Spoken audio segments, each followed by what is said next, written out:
welcome to Sleep Peacefully. I am your host, Nicole, and on this night, I will bring you a story full of mystery and adventure. It takes place in an ancient castle and hides the power of magic. You can now lie comfortably in your bed and take in the tranquility all around you. No matter what you have experienced today, whether it is busy and fulfilling or leisurely and studying, let all your worries drift away with the wind at this moment. The dust of today's journey has settled. Gently take your feet off the busy pedal and let your impatient thoughts slowly calm down. At this moment, the only thing that needs to be considered is to enjoy the comfort of the bed, release the body and mind, and let yourself fall gently into sleep. The story begins in a sleeping castle where a leather craftsman lives. He has 2 sons. The eldest son is named Ludwig, and the second son is named Johann. As these 2 young boys grew up assisting their father in business, they were well aware of the hard work and tight schedule, but could only earn a meager income. As time goes by, the 2 brothers begin to desire to spread their wings, chase their dreams, and explore a unique path in life. One day, their father was repairing the shoes of a passing traveler, and the stranger was waiting patiently. To entertain Johann and Ludwig, he regaled the 2 young listeners with a series of stories from his journey.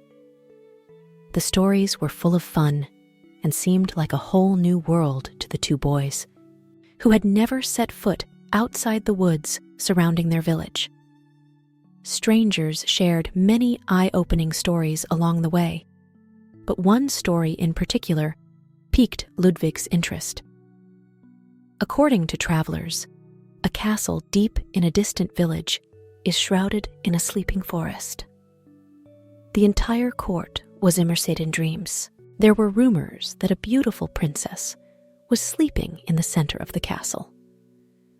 Many suitors tried to get close to her, but all ended in failure. Upon entering the castle, one has been known to fall into the same slumber. This news intrigued Ludwig. He was a bright young man who was eager to find a new way out of the family trade. When the traveler paid off his repaired shoes and retreated to his hotel to rest, Ludwig felt that the story of the sleeping princess was an opportunity not to be missed. That night, Ludwig decided to talk to his father and brothers, telling them that he would prepare some food and set out early the next morning to search for the mysterious castle. Although Johann did not want to become a leather craftsman, he tried to persuade Ludwig not to take the risk. He reminds his brother, "Even if you find the castle, what can make you believe that you can break the spell?" However, Ludwig was not the type to be easily dissuaded, and for him, this was a rare adventure. Johann tried to persuade his brother, but Ludwig insisted that this was an adventure not to be missed. John eventually agreed to come along because 2 heads are worth 1. Although Ludwig thought John's help might be limited, the next day, when the sun rose, the 2 brothers each packed some food and water and prepared to start this unknown adventure. Their father shed some tears when parting because he didn't know what he would encounter on this trip.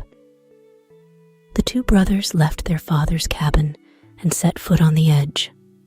At noon, when the sun was highest in the sky, Ludwig and Johann left the village and walked farther than before on a path through the woods. As the foliage grows thicker, they travel deeper into the heart of the forest. At the edge of the woods, the song of birds began to follow their footsteps. A heavy silence fell as the 2 brothers continued deeper into the dark woods. Occasionally, they heard the rustling of bushes or the song of frogs in the stream, but as time passed, they encountered no other travelers. In the middle of the path, a large group of ants are busy building and carrying food, while John's instinct was to let the ants scatter and move on. Ludwig nudged the pile of ants. Ludwig continued on, seemingly unfazed by what was happening, while Johann felt unable to bear to leave. It wasn't until the uneasy John disturbed Ludwig with his foot that he asked, "Why are you doing this?" Ludwig replied lightly, put down the bag, and carefully restored the collapsed part of the ant pile to its original state. "Sorry," John whispered to Aunt. Then he picked up his bag and ran after him. The two brothers continued forward through the dim woods, the sun sinking, and they lost all sense of where they were. The path still winds past strangely shaped boulders, over bubbling creeks, and even leaves footprints in the moss. When dusk fell, they suddenly walked out of the woods and saw a clearing before them. Under the light of the setting sun, they saw a sparkling lake. John saw a small flock of ducks gathering not far from the shore, some of them rowing merrily, while others sat peacefully at the water's edge. "Good luck," Ludwig said happily. "We can even use the duck's eggs for dinner." John looked at him frustratedly and asked why he wanted to steal the duck's eggs, even though he had brought them bread and cheese. Ludwig gave John a contemptuous look, thinking that ducks always lay more eggs. John watched as Ludwig walked toward the ducks, trying to spread them out and see if he could find their nests. Unfortunately, however, he did not find a nest. When feeling down, John returned to a nearby tree and suddenly began eating some of the food he had brought on his back. As the ducks regrouped on the lake shore, John watched them carefully, gently smoothing the ruffles in their feathers. He approached them, then tore off a small piece of bread and spread the crumbs lightly over them. John yelled an apology to himself and retreated to his tree, enjoying the rest of his dinner and making himself comfortable for the moment. There was no sign of the ducks on that quiet night, and Ludwig had no interest in finding Kenny eggs. The two brothers each took a few bites of their food, drank from their water bottles, and then picked up their luggage again. They followed the path around the lake and through the heart of the forest. By noon, they felt tired and hot, so they stopped on the side of the road to rest and drink some water. After a while, they all noticed a buzzing sound coming from a nearby tree hole. Investigating the source of the sound, they discovered a huge beehive in a tree cavity. Ludwig said excitedly, "Walker, lucky Ludwig, just when we started to run out of food, we stumbled upon a treasure trove of honey." They decided to light a fire and smoke out the bees for a hearty meal lunch. But John is uneasy about stealing honey from bees, and he worries that he and Ludwig might destroy the hive in the process. John had to admit that he was hungry, but he didn't want to hurt the bees. Ludwig was frustrated by his brother's reluctance, so Johann comforted him and gave him the rest of the food, saying he could overcome his hunger. Ludwig left the hive, while Johann enjoyed the last of his food on a nearby rock. Ludwig found a spot in front of the hive and began to enjoy John's remaining bread and cheese. John lingered in front of the hive for a moment and whispered, "Enjoy your honey, Queen Bee." Then he found a spot under a tree and took just water for his lunch. The two brothers continued on, dozing under a tree, waking up and continuing along the trail the next day. Now they have no food at all and can only rely on water to fill their stomachs. Gathering berries from the streams and bushes along the way, they tried their best to gather some food. Just when they thought they would spend a hungry night under the trees, the path widened into a clearing, with a huge iron gate behind them. Rose. A long, overgrown walkway leads to a stone castle. There is no sign of anyone around. It looks like the castle has been abandoned, just like the travelers told them in his stories. Huge old half-gate. While driving, John felt a little nervous, worried that the castle might be hiding dangers. However, Ludwig was full of curiosity and excitement and walked towards the castle without hesitation, followed by his brother Johann, looking around alertly. To calm his nerves, John began to look around. The castle door was locked, but there was a small window through which the two brothers saw a large, empty entrance hall. The suits of armor stirred in quiet alertness, covered in dust and cobwebs, with no sign of life. Ludwig decided to pull on the large, gargoyle-shaped iron door knocker at the back of the hall and let it fall, opening the way to the depths of the castle. Although John felt a little uneasy about this, both brothers watched through the small window, prepared for any eventuality: music. Suddenly, there was some movement from deep inside the castle, and an old woman shuffled towards the door. She walked in no hurry, and as she approached their small window, both brothers took a step back to prepare for her arrival. Johnham wondered in his mind what they should say. Perhaps, "Hello, strange lady. We are here to break the spell on your castle." Or pretend that they came for some other purpose. Weary travelers, not thinking much about this adventure, because it turns out they don't have to worry about what to say. The door creaked open slowly, as if everything was expected, and the old woman motioned for the brothers to enter the hall. They stepped inside the cavernous interior and waited, somewhat uneasily, as she closed the door, extinguishing the lights and their last chance of exit. Then the woman shuffled ahead of them, back in the direction she had come in, and into the dark corridor between the wide, curving entrance stairs, which led to unknown parts of the castle, foreign lands. Walking behind her, trying not to trip over the stone slabs in the dark. They could see a closed door, its edges illuminated by room lights. When their owner reached the door, she opened it. The scene, illuminated by the gay light of the fire, presented itself as a long table, covered with a feast of delicious cheeses, meats, and other foreign delicacies. The two seats at the table showed no expression, and the woman signaled that they should sit down before she left the room again.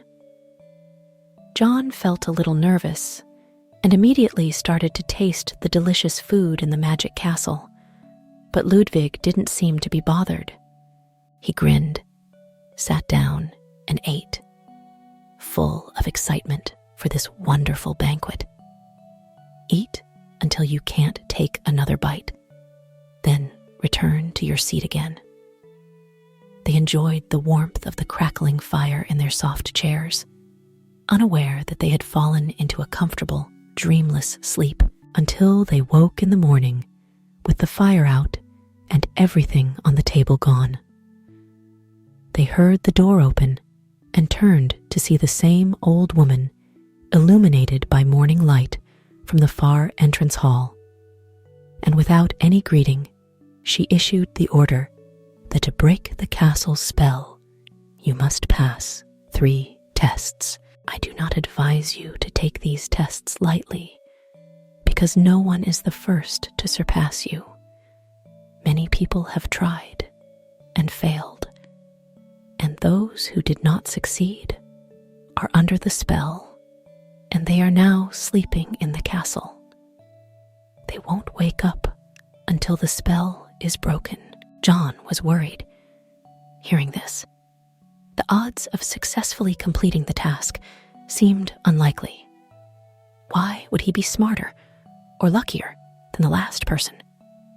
Confident in his abilities, Ludwig stepped forward and arrogantly announced that he was ready for the first test. The old woman shrugged and motioned for John to follow her. She guided him through the abandoned castle kitchen, past the once thriving kitchen garden, now overgrown with fine grass and weeds. In the garden, there are 1,000 seeds scattered, and the old woman tells John that he must find every one of them before night falls. Missing even one will result in failure and enchantment. Ludwig stood in the garden, surveying the overgrown land. He began tearing apart the vines and digging into the dirt, searching for every precious seed. He worked hard without stopping to eat, drink, or take a full day's rest. The sun was setting, but he was still searching. When the light faded, he tried to work faster. He counted the seeds in his pocket and found that there were less than 200. Ludwig returned to the castle, hoping to communicate with the old woman again, but he fell asleep tiredly on a bench in the hall before he even reached the room where Johann was waiting. While failing the exam, John was alone in the room with the fireplace, wondering what had happened to his brother. But at supper time, the table was again set for a magical feast. A fire burned in the large stone fireplace, lighting the room warmly. The table was laden with delicious meats, cheeses, and delicacies, just as it had been the night before. John was very hungry, so he sat down alone and enjoyed the sumptuous meal, just as he had basked in the warmth and satiety of the fire the night before. His belly gave his worries a night's rest. In the morning, he fell asleep peacefully again in his comfortable chair. The old woman reappears at the door and tells John that his brother failed in his first mission and is now asleep. She asked John if he would try it. John was scared, but at the same time he was not sure if he could live with himself if he abandoned his brother in the eternal barrier, if he would choose to leave the castle and save himself. He made a decision. I'm going to try this mission. The old woman did not reveal what she thought of the decision. She simply turned and left the room, motioning for John to follow her. When they came to the castle garden, she repeated the same instructions she had given Ludwig the day before, to find all 1,000 seeds before nightfall. Otherwise, you will be trapped in an eternal dream with your brothers, she said. Feeling a sense of despair, John surveyed the overgrown garden. He realized that he would not be able to find all 1,000 seeds in 1 hour. Sitting on the steps leading to the kitchen, he didn't know how long he had been sitting there when he suddenly noticed that ants began to crawl on the steps around him, scattering seeds one by one around him. He was surprised to realize that ants were helping him, crawling around the garden and scattering seeds on the steps next to him. His pile keeps growing. When dusk fell, there were 1,000 seeds in his pile. In order to repay these animal friends, John helped them rebuild the anthill. This time, a special mountain of precious seeds. Thanks to his new friends, John successfully passes his first test.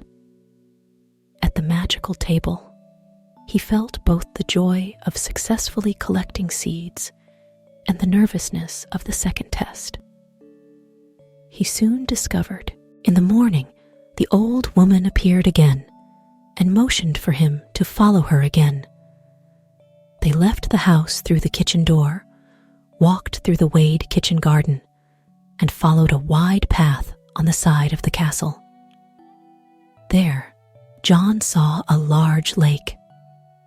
The lake was once very beautiful, filled with elegant benches covered with intricate trellises of roses.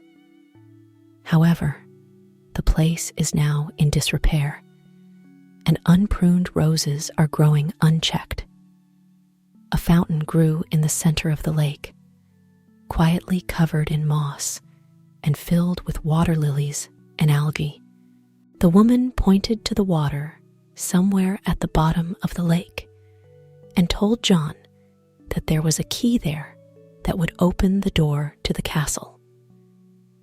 In order to awaken the sleeping princess, you must find the key before night falls. Otherwise, you will fail the test and fall into a deep sleep, like your brother and previous suitors.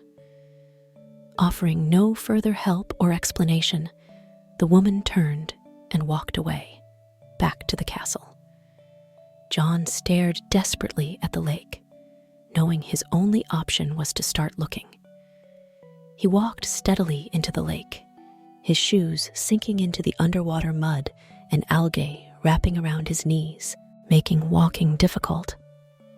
After a few minutes, he found that nothing could be seen in the dark depths of the lake, and he could only pull his muddy shoes back to dry land.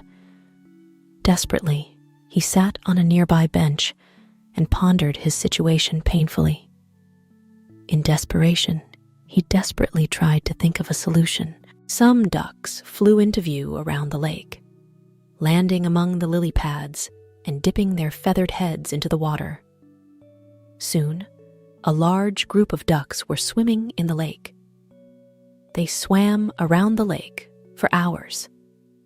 And finally, when the sun went down, there was only one duck left in the sky. The duck waddled up the shoreline and cautiously approached John, holding a golden key in its mouth. The job was done, and the remaining duck roses flew from the water into the sunset. They had paid off the debt they had incurred to their brother, who had helped them a few days earlier. The duck waddled up the shoreline and cautiously approached John, holding a golden key in its mouth. The job was done, and the remaining duck roses flew from the water into the sunset. They had paid off the debt they had incurred to their brother, who had helped them a few days earlier. John had passed the second test, just as he had done before. The first 2 nights, John had eaten well at the magic table and slept in the chair when the old woman appeared in the morning. But he was so nervous that he considers himself lucky that he had help with the first 2 tasks. It was impossible to imagine how he would get through the third passage. And this time, the woman did not take him to the kitchen, but instructed that he should accompany her up a huge winding staircase to the highest point of the castle. He followed the echoing footsteps down a long, dusty corridor, stopping in front of a cobweb-covered door. The woman took out the key that the duck had found in the lake yesterday. She put the key in the lock and turned the door, groaning in protest as it was pushed. After opening it, John walked into the door and looked around inside.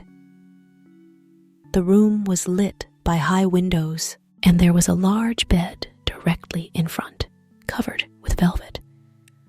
A mote of dust drifted through the sunlight and struggled through the dirty window panes, and it looked as if no one had been in this room for very long. After a while, John realized that there were 3 cute girls lying on the big bed, all wearing identical white pajamas. They are fast asleep. One of the sleeping girls was a princess, and the woman said the other 2 were her maids. On the day they were fascinated, they each had a sweet. The 2 maids each chose small candies made of white sugar. However, the princess preferred honey, and she ate a piece of honey, and she ate a piece of honey cake. To break the spell, you must wake up the real princess with a kiss. Choose the wrong dress, and everything will be lost, and you will sleep together with your brother and the rest of the castle. John was very concerned about this final test, how he knew who among these identically dressed girls was a member of the royal family and who had eaten honey cake. He stood in front of his bed, wondering how he would make his choice. As he contemplated his fate, he became aware of a buzzing in his ears, turned around, and saw a bee. Judging from her appearance, she is a special bee. The truth is that the queen bee has entered the room and is now hovering over the girls on the bed. John watched quietly as the bees moved gently from girl to girl. Another never landed, but hovered briefly over each one, and after a while, the queen returned to the girl on the far left of the bed. Johnham watched the bee circle slowly 3 times over her head, and he knew what it meant. The girl ate the honey. Her mission accomplished, the queen flew around the room before disappearing through the open door. John approached the girl on the left side of the bed, kissed her cheek gently, stood up, and waited for something to happen. As the sun rose, the room seemed to be filled with sad singing, and another ugly song drifted from the high windows. He watched as the princess blinked twice, opened her eyes. Her eyes were focused on John. A confused look spread across her face, and she said, "Oh my God, I had the strangest dream." The whole castle was awakened that day, and the people in the court had no recollection of what had happened, nor of how long they had slept. The last memory that all failed suitors have, of course, is that they were rather ashamed of not finding the 1,000 seeds. The king still ordered the cobwebs to be cleared away, and a grand feast was prepared for everyone at the magic table. That night, everyone from the pantry to the king thanked John for his valiant efforts. He and the princess discussed their mutual love of cakes. That night, the unsuccessful suitors left the castle, but Ludwig stayed to see his brother Johann and the princess happily married. After his humble adventure, he is a changed man with a much smaller ego, because it happens that a lady-in-waiting takes an interest in him. He and they eventually became engaged as well. So, Johann and Ludwig lived happily ever after in the castle to which they had sent their father, and passed out his days in comfort with them, who were often seen scattering breadcrumbs, ducks guarding the beehives, and feeding the passing ants give way. The story ends here. Let's listen to the music and continue to dream.